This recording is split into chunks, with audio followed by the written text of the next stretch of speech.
Bueno, muy bien. Em, Bienvenidos futuros ingresos o actuales integrantes de Loop Studio.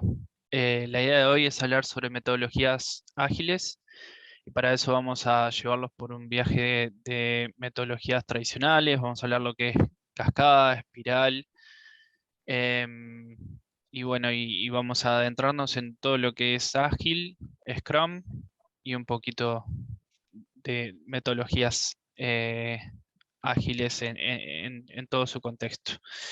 Quien les habla, Eduardo Ferreira, co-lead de Loop Studio, y estamos en esta llamada con Dave. Dave, si te querés presentar. Vale, bueno, muchas gracias, Edu. Bueno, un gusto a todos. Yo soy Dave, Project Manager de Loop. Así que, bueno, bienvenidos a todos y espero que les sirva para saber cómo trabajamos y cómo se trabaja en general en la industria del software y que sea una de tantas grabaciones que podemos hacer. Así que cuando quieras, Edu, le damos para adelante. Muy bien. Bien, como mencionaba al principio, para llegar a hablar de metodologías ágiles necesitamos comenzar por qué se usaba antes de que naciera Agile. Y esto es metodologías tradicionales. Vamos a hablar de las tres más conocidas: cascada, incremental y espiral. Hay muchas otras, pero es para que se hagan una idea de cómo se venía trabajando antes de repente empresas que pasan a utilizar Scrum o alguna otra metodología ágil. Entonces, siempre con la idea de que para que nazca de repente la solución, ¿verdad? Y en este caso Agile, tenía que haber como un problema, ¿verdad? Tenía que haber una cuestión y una suerte de círculo vicioso de equipos enfrentándose a un desafío de la metodología o el framework de trabajo que estaban utilizando. Entonces, vamos a comenzar con lo que es cascada, waterfall. Em, es una metodología que es por etapas, ¿verdad? Tiene todas las etapas que se leen en pantalla y la particularidad que tiene es que después de que finaliza cada etapa es el comienzo de la anterior. Que sean metodologías tradicionales y que hoy se utilice Agile no significa que estas metodologías se dejaron de usar. Todavía hay equipos y empresas que utilizan este tipo de metodologías, cada vez son menos, pero hay determinados proyectos. Siempre pongo el ejemplo de banking, ¿verdad? Donde la parte de los requerimientos tiene que ir por todo un proceso de verificación con analistas, en fin, con innumerables cantidades de stakeholders y aprueban todo lo que se va a construir. Y la particularidad es que una vez que se construye o se está de acuerdo en lo que se va a construir, esa es la primera versión y no aceptamos cambio en el medio, ¿verdad? Se tiene que terminar de construir todo lo que se quiso poner en ese documento de requerimientos para comenzar con una nueva versión. La contra o la mayor contra que tiene este tipo de approach es que usualmente demora muchísimo tiempo entre que se nace una idea hasta que se construye, y por lo general las necesidades de nuestros usuarios cambian, y mucho más en lo que es en la industria IT. Entonces, ese tiempo en el que se está construyendo, muchas veces a la hora de tener nuestro sistema, las necesidades de nuestros clientes cambiaron y bueno, es una gran contra no poder incluir cambios a mitad del desarrollo. Pasando un poquito a desarrollo incremental, el modelo de esta metodología es muy similar al anterior. En realidad son varios modelos de cascada y esto se realiza de la siguiente forma: cuando hay un equipo de grandes proporciones, se trata de dividir, ¿verdad?, esfuerzos, pero se siguen respetando todas estas etapas que mencionábamos antes, y cada etapa viene después de la anterior. Entonces, siguiendo con el ejemplo de banking, supongamos que queremos entregar a nuestros clientes la capacidad de pedir préstamos a través de la web. Al mismo tiempo queremos darle la capacidad de entregar, de pedir una hipoteca a través de la web. Estos dos productos van a ser desarrollados de forma paralela por dos equipos trabajando en forma paralela, respetando cada una de estas etapas. Tiene un gran beneficio, que es la capacidad de entregar más funcionalidades al mismo tiempo, pero tiene una gran contra, que es que muchas veces no se puede medir el impacto que tiene liberar una gran cantidad de funcionalidades al mismo tiempo, el impacto que tiene en el producto que actualmente tenemos en producción, ¿verdad? Hay una gran etapa de análisis de riesgo y muchas veces tampoco puede ayudar a solventar los daños que puede causar liberar todos estos productos al mismo tiempo. Después ya pasando al desarrollo en espiral, y aquí ya vemos un poco la evolución de lo que son las metodologías tradicionales. Por sí solas fueron evolucionando viendo que había un gran periodo de tiempo entre etapa y etapa. La particularidad del desarrollo en espiral es que dentro de cada una de las etapas, comunicación con el cliente y planificación, hay subetapas, ¿verdad?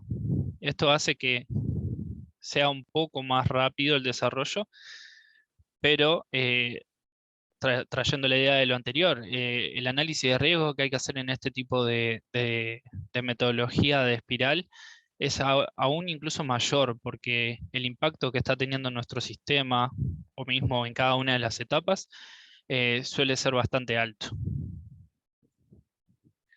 Un poquito algunas ventajas y desventajas, un poquito ya lo hablábamos, pero del lado de Cascada hay un mayor control en la gestión del proyecto y es el más usado dentro de las metodologías tradicionales. Del lado de las desventajas, la rigidez que tiene, ¿verdad? Como hablábamos, las etapas se realizan de manera secuencial y hay un costo muy grande en la implementación. Del lado incremental, y esto puede ser positivo y negativo, y ahí está un poco la inteligencia en saber elegir la metodología que vamos a utilizar, dependiendo de las necesidades del proyecto. Genera una menor cantidad de documentación. De repente hay proyectos que así lo necesitan y esta metodología no es la que más adecua, ¿no? Por eso aparecen las ventajas y desventajas dependiendo del proyecto. Del lado de las ventajas, el cliente tiene mayor acceso a las funcionalidades implementadas, ¿verdad? Estábamos hablando que podíamos liberar de forma individual cada uno de estos nuevos productos y bueno, eso le da la capacidad al cliente de acceder a más funcionalidades al mismo tiempo. Si bien se liberan de formas separadas, también se podían liberar en un periodo de tiempo muy corto. Y es posible también priorizar las funcionalidades a entregar. Como hablábamos de las desventajas, la poca documentación generada y el exceso de cambios que puede generar algún impacto en la arquitectura que nosotros tenemos en producción. Después en espiral, lo que del lado de las ventajas, hay un mayor control en cambios de requerimientos y es más fácil estimar los costos, y esto se da dado a su participación, a su particionamiento, perdón. Y hay una mayor satisfacción del cliente debido a una retroalimentación. Y aquí vemos cómo aparece la retroalimentación o el feedback del cliente, que pasa a ser ya fundamental cuando hablamos de Agile. Del lado de las desventajas, es solo recomendado para proyectos grandes con requerimientos volátiles y se requiere de experiencia de llevar a cabo una identificación de riesgos. Y es costoso y requiere mayor tiempo para su implementación. Pasamos a la siguiente. Genial, Leo. Bueno, a continuación ya vamos a meternos en lo que es metodologías ágiles. La idea es empezar con un poco de historia, entender desde dónde venimos y cómo fue surgiendo el concepto de Agile. Y luego nos vamos a meter a hablar sobre algunos conceptos más de trabajo, de lo que también nosotros llamamos Scrum, para conocer el equipo y formas de trabajar como aspectos claves a recordar cuando estamos hablando de Scrum. Así que, bueno, vamos para la primera. Bien. Bueno, el timeline. Acá lo que vamos a hacer un poco es un recorrido histórico, focalizándonos más que en los años y en la historia, es en entender cómo fue gestándose y cómo fue cambiando todo esto que ahora llamamos metodologías ágiles, ¿no? Para poner un punto de partida, vamos a partir del Fordismo, el año 1913, que era un mundo muy diferente al que hoy en día conocemos. Como podemos recordar, en el Fordismo lo que se buscó fue ser más productivo, generando que el tiempo de fabricación de un auto en ese momento se redujera al menos 7 veces, para lo cual se estableció una línea de montaje en la cual los obreros trabajaban de forma muy especializada y además se producía productos, en este caso automóviles, el Ford T, tal cual, digamos, se iban a vender en el mercado, pero por un tema de que era quizás el producto que más fácil se podía hacer, con mayor calidad y menor costo. Y no había tanto un estudio de qué necesitaba el usuario o un entendimiento en conjunto, sino que era, bueno, podemos hacer este auto, lo podemos pintar de negro fácilmente y lo salimos a vender. Después de la Segunda Guerra Mundial en el Japón de posguerra, surgió la necesidad de, bueno, recuperar la industria, ¿no? Entonces surgieron un montón de prácticas, la más conocida y divulgada es el toyotismo, que surge con la idea bastante distinta al Fordismo, pero la misma industria, ¿no? Que fue el automovilismo, de poder lograr fabricar aquellos productos que requería el mercado, es un sistema pool, con obreros que sean mucho más flexibles, que puedan trabajar en distintas áreas de la empresa, que estén motivados, o sea, ya empezaba a entrar la importancia del trabajo en equipo y de la motivación de los equipos, y además buscaba reducir todo tipo de desperdicio, que las líneas estén balanceadas, que se evite también los sobreesfuerzos tanto de las máquinas como de las personas, y también hacía mucho hincapié en la diversificación de las tareas, ¿no? Todo esto fue dando conceptos a lo que es Agile y Lean Manufacturing, que en primer lugar Agile en 1986 comenzó a surgir el concepto en una revista de Harvard, que surgió en ese año, que comenzaba a hablar de la importancia en una industria que estaba surgiendo, que era el software, de que era muy distinta a las demás, ¿no? Entonces hablaba de contextos muy inciertos, de que muchas veces se partía de información cero o nula, de que debíamos trabajar cerca del cliente, que eran contextos dinámicos, y que se requería una especie de nuevo framework o marco de trabajo, y empieza a surgir una comparación con el Scrum, que después vamos a ahondar un poco más a profundidad. Luego en 1988 se menciona a la palabra Lean en un artículo también, que básicamente es un concepto muy derivado del toyotismo, prácticamente es pasaje a ser occidental, digamos, una copia, digamos, y también se abre a otro tipo de industria, ¿no? Aparece en industrias de gobierno, en la construcción, sale de lo que es automotriz, también se mete en otras fábricas, y básicamente era reducir el desperdicio y focalizándose en lo esencial, que es agregar valor al cliente en todo sentido, ¿no? Que todas las tareas estén apuntadas al cliente. Entonces ya vemos como un cambio muy marcado desde el Fordismo, que era fabrico y después vendo, a que todo sea focalizado en el cliente y después se vaya a la empresa, digamos, a la fábrica. En los 90 comienza a gestarse lo que es el marco de trabajo de Scrum, empiezan a definirse roles, ceremonias que podamos saber más a profundidad, pero cómo aplicar esto que empezamos a llamar Agile en la industria de software. Dos referentes que fueron los creadores del Scrum son Jeff Sutherland y Ken Schwaber, que puntualmente en el año 1995 divulgan el primer paper que se describe Scrum, que luego al día de hoy se siguen sacando versiones, actualizando y sumando información al respecto. Y en paralelo, además de Scrum, hubo un montón de otras metodologías como Stream Programming o Crystal que fueron gestándose y que hasta hoy en día se utilizan, aunque la más divulgada y conocida es Scrum. En el año 2001, un montón de referentes de la industria IT se juntan en Estados Unidos en una especie de reunión para charlar acerca de las problemáticas de la industria del software y cómo solventarlas, cómo llevar cada vez más productos más rápido a los clientes. Y juntos crean un documento de una página, es muy corto, pero que se llama ya el manifiesto y diagrama los principales valores y principios de esta forma de pensar, ¿no? Y como otro punto importante es que en el 2009 se creó la Scrum.org, que es una organización que todos los años lanza una versión del Scrum Guide de forma gratuita en todos los idiomas, que puede ser leída por cualquier persona que lo desee. Y pasamos a lo siguiente.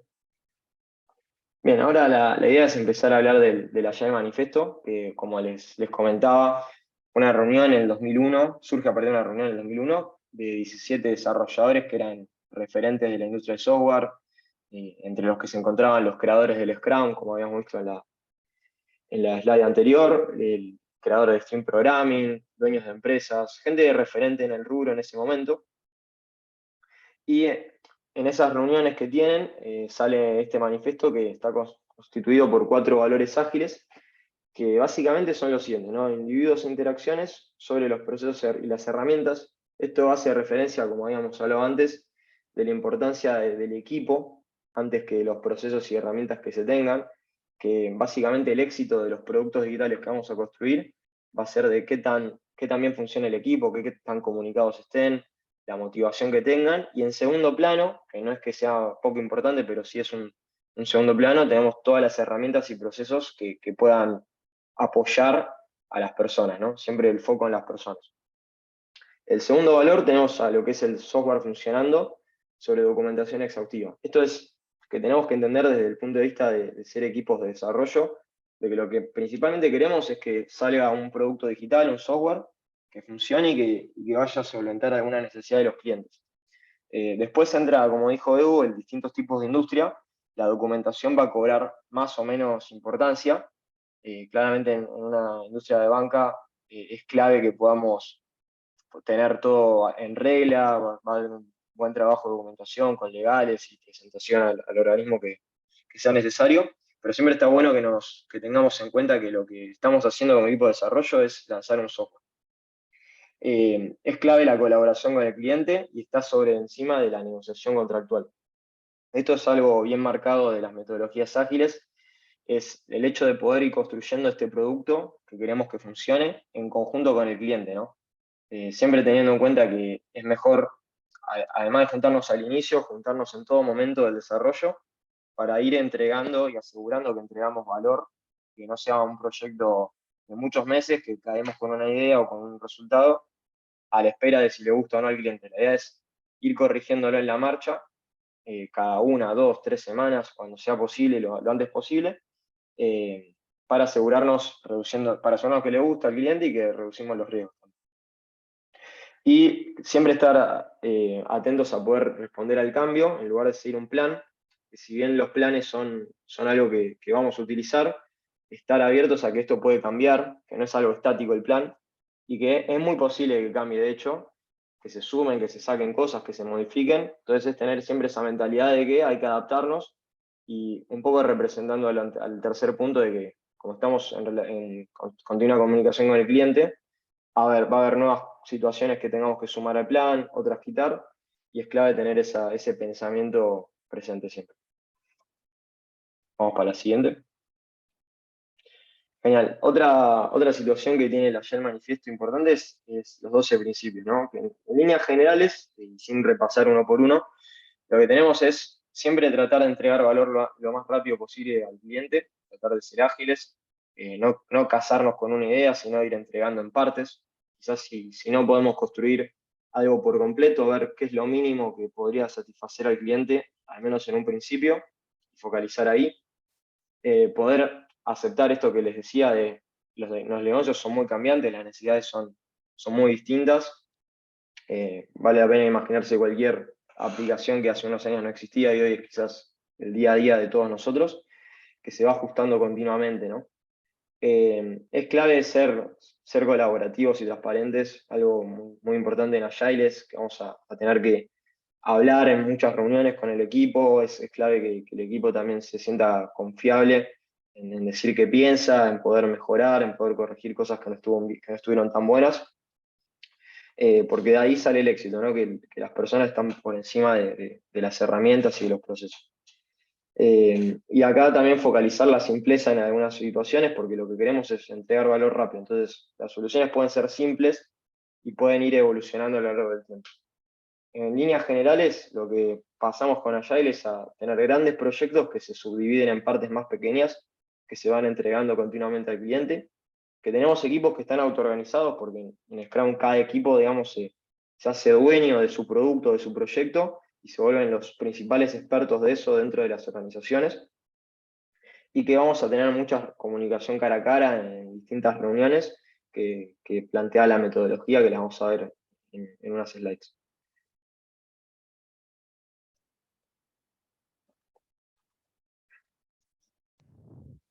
Bien, y con esta introducción a Agile, pasamos un poquito a hablar de Kanban.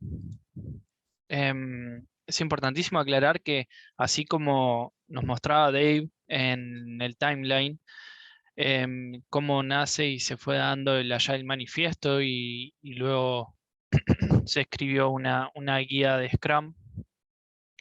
Al día de hoy no existe lo mismo para Kanban. Se habla mucho de Kanban y nace con el toyotismo, como nos mostraba Dave en el timeline, bajo la necesidad de tener un marco visual, y que es eso lo que significa. Kanban es board visual. En aquellas épocas no había un board como usamos hoy en día, que usamos Jira, Trello, Pivotal o cualquiera de ellos, sino que se trataba de poner en columnas, ¿verdad? Con tickets escritos a manos, y la idea era visualizar el trabajo, visualizar en qué etapa del proceso estaba lo que se estaba construyendo, y que quienes estaban y eran parte del equipo tuvieran una idea clara y pudieran estimar, pudieran ver si había trabajo que estaba bloqueado, si el equipo venía trabajando de forma más lenta, y poder identificar ese tipo de problemas que podían surgir y tener una idea clara de cuándo iba a estar terminado el producto. Así como lo dije en un principio, no es un framework ni una metodología, es más bien una serie de principios. Y el primero de ellos es visualizar el trabajo.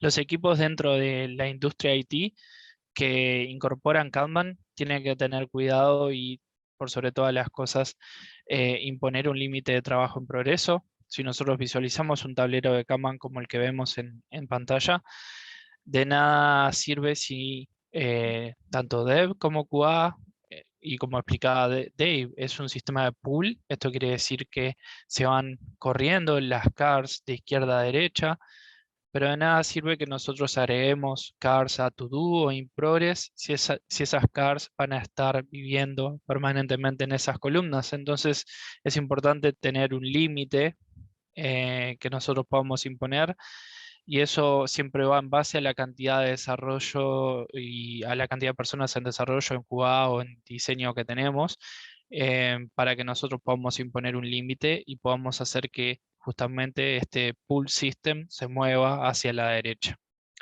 Tiene un foco en el flujo continuo, ¿verdad? O sea, como más adelante vamos a ver, en Scrum se trabaja en sprints, que son flujos de 1 o 2 semanas.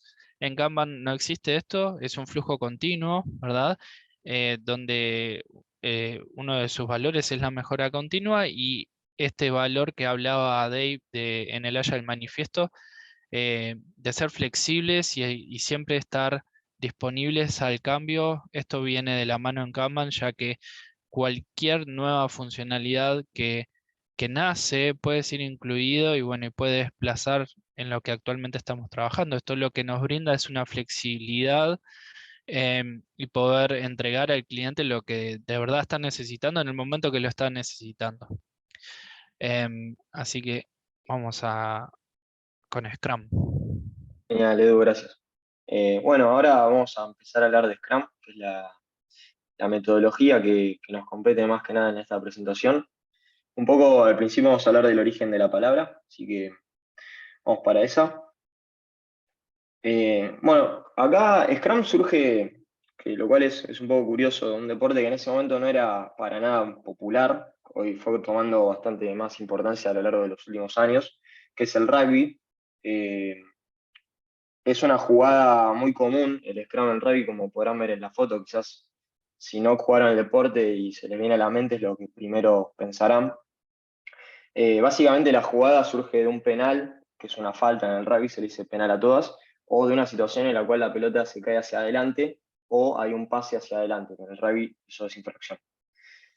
Básicamente en el Scrum tenemos un montón de valores de lo que es la metodología, y por eso de ahí viene la analogía, pero básicamente tenemos distintos roles, de los cuales al menos hay 5 roles distintos en el Scrum, cada uno haciendo algo distinto. Por ejemplo, la persona que introduce el balón, que es la que vemos en cuclillas.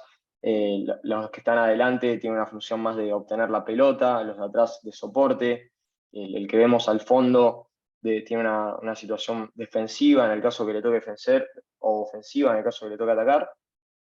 Y eso hace que, digamos, la analogía sea de que todo, el conjunto de todos busca el mismo objetivo, que es obtener la pelota. Además, si hacemos la analogía con la pelota, podemos pensar de que es el conjunto de requerimientos que se introducen al equipo para desarrollar en ese momento. Y cuanto mejor lo desarrolle el equipo, obtenga la pelota en este caso, más fácil va a ser construir las próximas jugadas, que si la pelota sale defectuosa, digamos, complicada y es difícil agarrarla. Así que vemos clave todo ese tipo de organización. Sí, bueno, pasamos, Edu. Bien, algo también que me estaba olvidando es las iteraciones que se pueden hacer, hace referencia a que tenemos muchos scrums a lo largo del partido y haber realizado uno nos permite corregir situaciones para el próximo, que es algo también muy clave de lo que es el scrum, ¿no? Así que, bueno, esa es un poco la analogía y el por qué se le llamó scrum.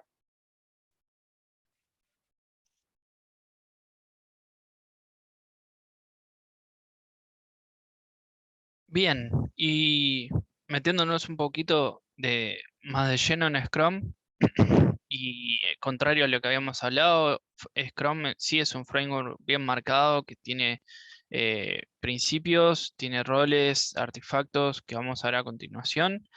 Em, pero un poquito, algunos takeaways que podemos decir de Scrum: es interactivo e incremental, se divide el trabajo en sprints, que pueden ser de 1 o 2 semanas, tiene los roles bien definidos. El feedback es importantísimo para retroalimentar el proceso. Las nuevas tareas o issues deberían esperar al final del sprint en curso, esto es discutible. Hay veces que puede pasar que de repente algo crítico suceda durante el sprint y bueno, debamos incluirlo en el sprint que está activo. Y por sobre todas las cosas, lo más importante es estar abierto a cambios de prioridades y adaptarse. Pasando un poquito a las ceremonias de Scrum, em, tenemos la planning, la daily, review, retrospective y refinement. La planning es donde nosotros vamos, y ahora a continuación vamos a ver de qué estamos hablando, es donde vamos y seleccionamos las tareas que están en el Product Backlog para moverlas al Sprint Backlog, que es en lo que vamos a trabajar en nuestro sprint. La daily o daily status es cuando con el equipo nos sumamos a una meeting y conversamos en qué estamos trabajando actualmente, qué trabajamos en el día de ayer, si estamos bloqueados por algo y qué vamos a estar trabajando en el día de hoy. La sprint review, es cuando como equipo vamos por lo que generamos durante el sprint activo. Y bueno, y revisamos la capacidad del equipo, revisamos qué también nos fue, si tenemos carry-on, que esto quiere decir cuando tenemos tareas que van a pasar al siguiente sprint porque no completamos. En fin, hacemos un review del sprint activo antes de pasar al siguiente. La retrospective es una ceremonia en la que como equipo analizamos qué tan bien o qué tan mal nos fue durante el sprint. Hay muchas dinámicas para hacerlo, lo importante es siempre hablar desde la perspectiva del equipo, no poner nombre a determinado problema que pudo haber, y siempre el objetivo es tener claro que esto es para una mejora para el siguiente sprint, qué podemos mejorar, qué hicimos, qué podemos hacer mejor, qué podemos implementar, qué nos gustaría aprender. La idea de la retrospective es retroalimentarnos como equipo. Y la refinement, que está en gris porque, o sea, Scrum no lo marca como una ceremonia, pero es algo que está muy vivo hoy en día, es la meeting en la que vamos por esas tareas de nuestro Product Backlog y tratamos de definir qué es lo que queremos construir, ¿verdad? Tratamos de desmenuzar o hacer un breakdown de esas tareas para definir, y así cuando nos toca implementarlas ya sabemos exactamente qué es lo que queremos construir.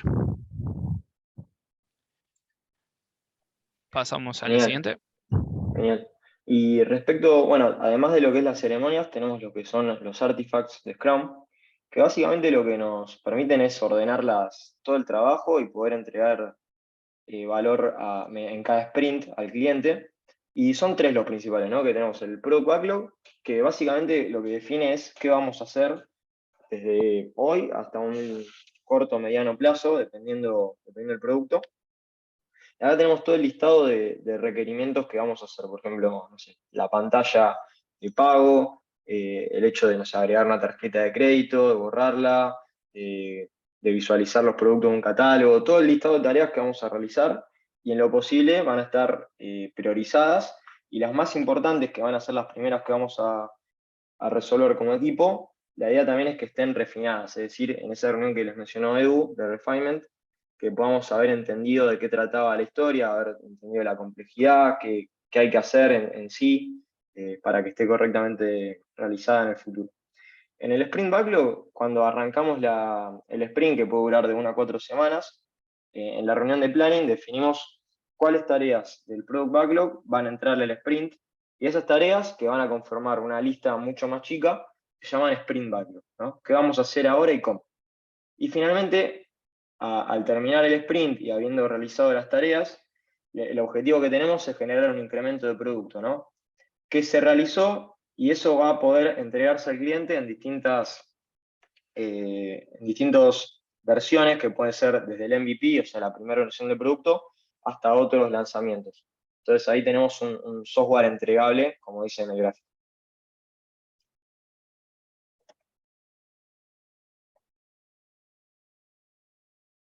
Genial. Ahora la tercera gran cuestión que tenemos en Scrum es el equipo. Como vemos, estos son los roles principales, quizás los más comunes. En un equipo puede haber más o menos, pero sí lo importante es que si hay menos, alguien toma el rol que falta, ¿no? De alguna forma. Entonces se va complementando. El Product Owner, por lo general en nuestro caso, va a ser alguien del lado del cliente, que es justamente el que se encarga de alinear el Product Backlog, que es lo que habíamos visto antes, que es el listado de tareas y sus prioridades. Es decir, es la persona que va a decir, bueno, primero vamos a hacer esto y tiene que ser de esta forma.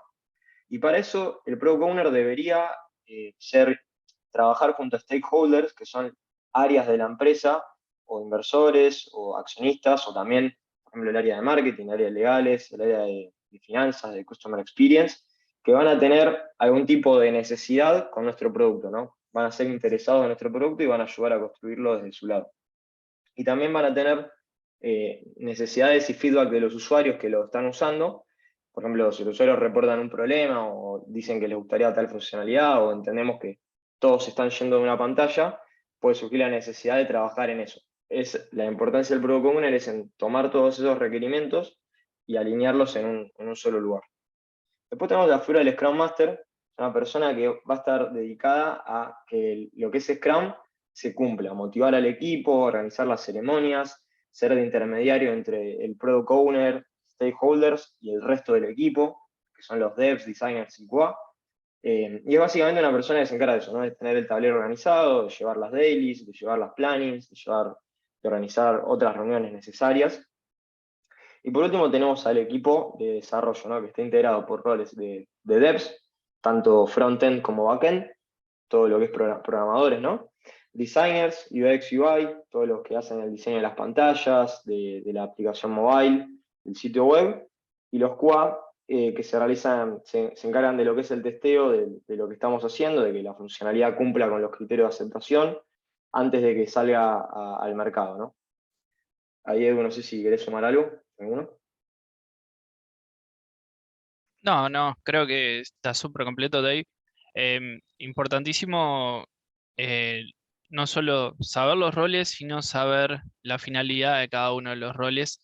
Nosotros, como equipo de desarrollo y QA como parte de ese equipo, tenemos de forma importantísima saber detectar este feedback del usuario y tener esta retroalimentación no solo internamente en el equipo, sino de los usuarios, como vimos en Agile, en Scrum.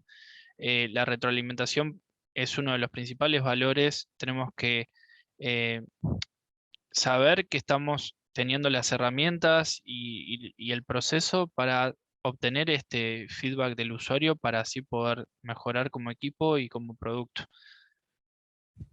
Perfecto. Pasamos a la siguiente. Dale. Bueno, esto es algo, en resumen, creo que la podemos pasar.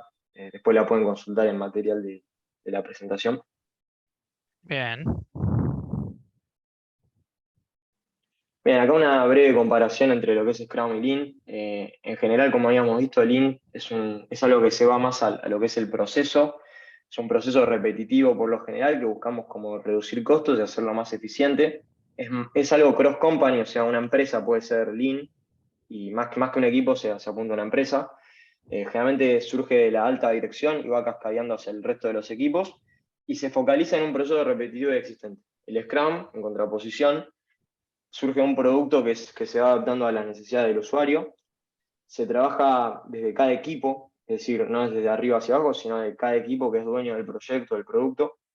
Son equipos que se autoorganizan porque por el contexto tan incierto que tenemos en software y todo, los equipos tienden a ser especialistas o autónomos de su producto.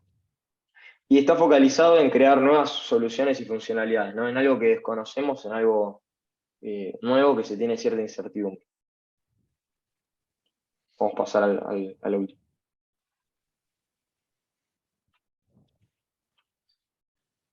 Bien, buenísimo. Y bueno, un poquito para por qué usamos Scrum y tenemos estos 4 takeaways. Eh, Tener el plan de trabajo o el timeline que está en continuo cambio, no es fijo, pero lo importante es tener una idea clara, ¿verdad? O sea, si un cliente viene y nos dice que quiere una casa, no podemos después pivotear y construirle un auto. Podemos hacer una casa de 2, 3 pisos o de un piso si al final cambia de opinión, pero tiene que haber un objetivo, una idea clara. Customer Center, el usuario está involucrado en todo el proceso. Como ya hablamos en repetidas ocasiones, el feedback en todo momento es clave.